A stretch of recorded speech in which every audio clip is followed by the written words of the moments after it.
into a New Mexico forest for a day-long excursion. In the morning, the children were introduced to a Swainson's hawk, one of the largest migrating raptors we get in these parts, and a burrowing owl, a leggy, ground-dwelling bird who emits a rattlesnake rasp to scare off predators. Then we hiked on uphill until we reached a magnificent waterfall. The hawk and the owl had made a deep impression on the children, and, still recalling these fierce birds, they raced to the water gushing past black basalt and began scaling the cliff face like mountain goats. It looked as though they were embracing the landscape. I stood there mesmerized. I recognized the embrace, for nature also offered it to me as a child. A woman who was assisting me pointed out that a child might lose their footing and suffer a fall. I then called out, asking them not to climb any higher and to come back. But the children clung to the basalt rock face for a long while, the sun-inflected water haloing them before they reluctantly scrambled down. The experience of watching these children at home in nature crystallized my belief that seeds of transformation lie dormant in all of our hearts. Sometimes it just takes the right bird to awaken us. 1. Mango-colored bird.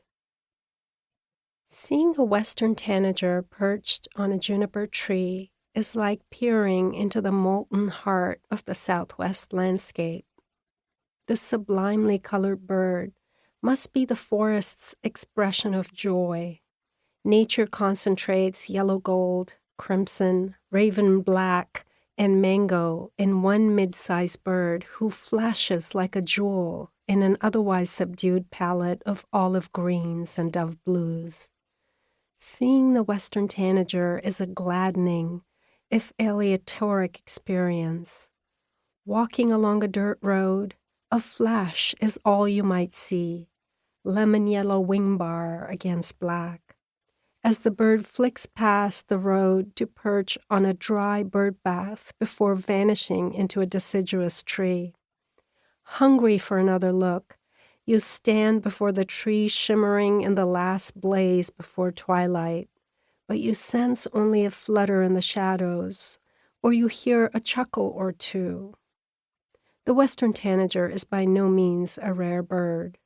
Well over a century back, countless strands of these birds flew freely over the Americas.